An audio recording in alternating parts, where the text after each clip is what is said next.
Hi, this is Lady Lex UK, and this is a demonstration of something I made in a live stream. Over 3 1-hour streams, I made this map. The idea was to recreate not an identical copy, but a sort of a reimagining, if you like, of the Call of Duty map Shipment, which is the smallest Call of Duty map there ever was. What I did is I tried to make crates and the fence and various things, and while I was making it, somebody suggested that I put some zombies in, so it turned into a zombie map. So this is what I made. I have a little bit of problem with lag with the zombies being created, but we'll shoot some of them and that will sort that out.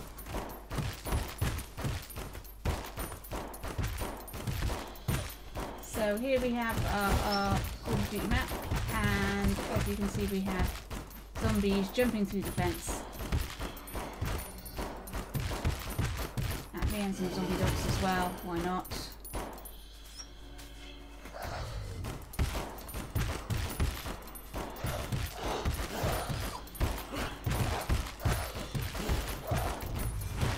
There we go. I think you can see we got some barbed wire fence and some crates and a dog attack for me. Right. We've got oil cans. We've got a big bin there. Some crates that you can walk through, etc., etc. There was a lag problem here, which is to do with the zombie creation. So what I'll do is I'll turn the zombie creations off so we can show you the map.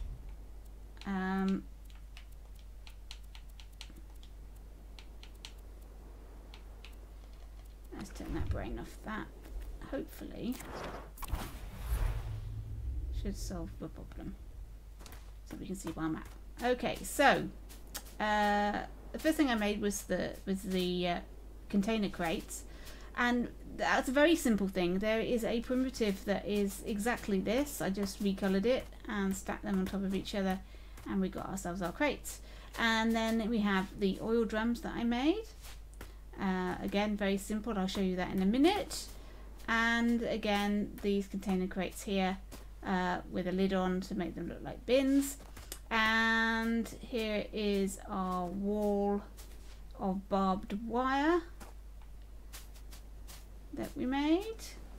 And something I'm really quite pleased with over here is the gate for the world. And if I unlock it like this, they swing open and we can go into the world part where there's some houses and trees and stuff. Okay, so let's look at the things that I made. First of all, let's do the crate. I'll pop a crate out here so you can see. This is a primitive. It's just a simple primitive. If I go into the primitives, you'll be able to see.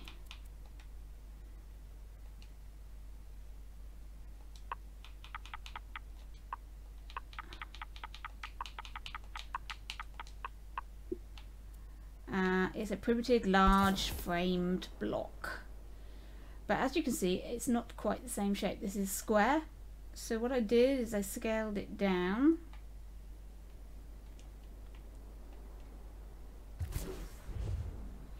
and I put 2 of them together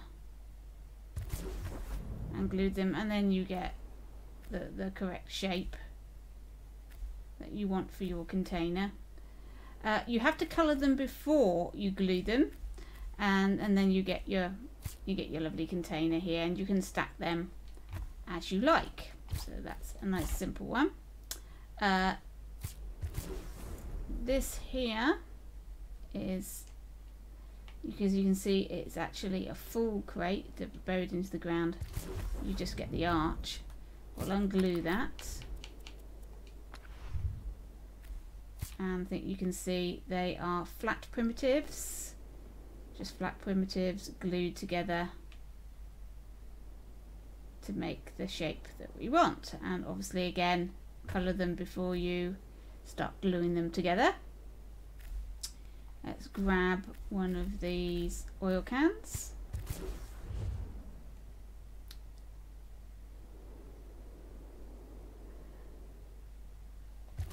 And again, we'll then glue it. And we have a ring and 2 cylinders, another ring and another ring. So that's how you make those. Again, colour them before you start copying them, and then you just stack them up with the rings in the right position. I haven't done that quite as well as I did last time. You stack them up and then glue them together, and there's your oil can. I think this one I'd have to move that up, but there you go. One oil can. Very simple to make, but quite effective, especially if you stack them up like that. And you can lay them over, whatever you want to do for your design of map. This is basically a dark black primitive on top of our crates that we made. So that's nice and simple. And that's it. Now here's a complicated one. Let's just take this one out. I made 3 versions of this. So we have this one, which is a full one, and we have this one here, which has got a little bit taken out, and this one here,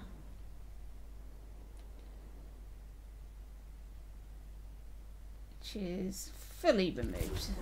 You can make various different ones just to make your fence so it doesn't look too uniform and too the same. You can twist them round, etc, etc. So let's have a look at how I did this. I'll unglue it. We've got dungeon walls. Oh, that's sneaked in there, isn't it? See, that's an extra pop we didn't need. We got dungeon walls here stacked up. We've got a primitive cube there, another dungeon wall laid on its side.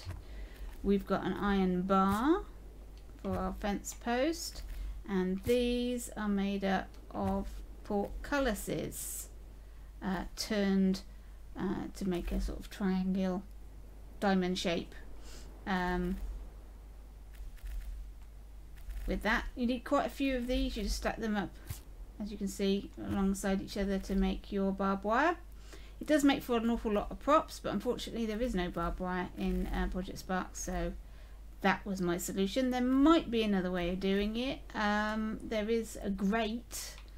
I didn't try this, but we can try this now to see if this would make something similar. Trouble with the ancient, yeah, that's a, oh damn. Yes, that's what I want. Great. Ancient grate. So there is a problem with this in that it doesn't go that small. Though having said that, that's pretty good. So hang on, let's make it a little bit bigger. We'll rotate it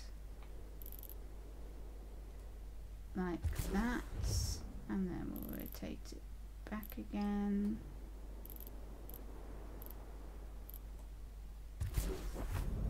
And oh yeah, Star of David.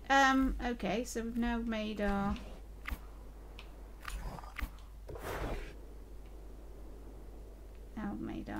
thing. So we'll glue it together, and let's see if we can make some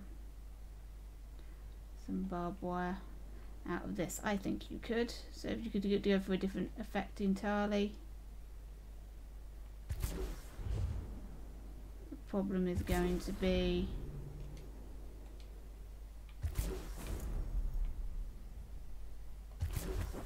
but there you go. That would make a good fence. You could have that all the way along if you wanted a different effect, and obviously you can colour these to be black or white or or whatever you fancy. So that's a way to make fencing. It does make up a lot of props though, be warned. This is probably why I've got a memory problem. It's because I wasn't really intending this to be a game. It was going to be just a visual representation of a map. It's turned into a game, and because I've got all of these fences and what have you, it's slowing everything down, which is a shame, but hey, what can you do? This is a fence. This is a gate. I'm very pleased with this. This is obviously a grate and the iron bars. And what I've done here is I've attached it to a cylinder, and the cylinder is invisible, and I'm saying when the rustic padlock has power, so when I've interacted with the rustic padlock, for 45 frames turn 2 degrees per frame, and that will open the gates. And then once you've done that, then destroy the padlock and that will stop moving. So it will only open once. Do it once, it will open and destroy the rustic padlock. And in this side it's exactly the same, except not inverted. So I'm turning for 2 angles. If I'll see that, show that again. This is -2, and this is just 2, and that way it will turn and they will open outwards from each other. And that's a way of making any sort of door that you want with double doors, or any sort of door if you want to make a single door. That's how you do it. You get a little cylinder and you attach your door to the cylinder, and it will now move nice and slowly outwards. So let's multi-edit and grab my gate.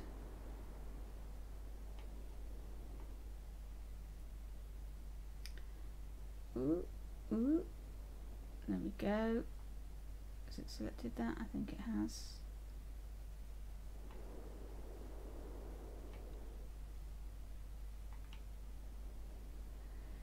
Okay, let's save that as an assembly. Gate.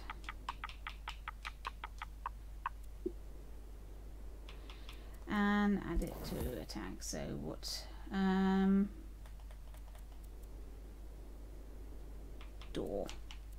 Perfect.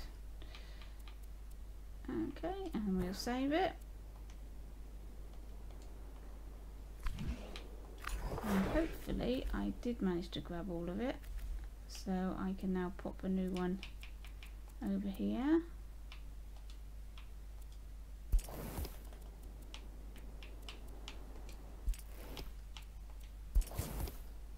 Yes, excellent. So I can stick my gate here and move my villager over, and we'll test it outside.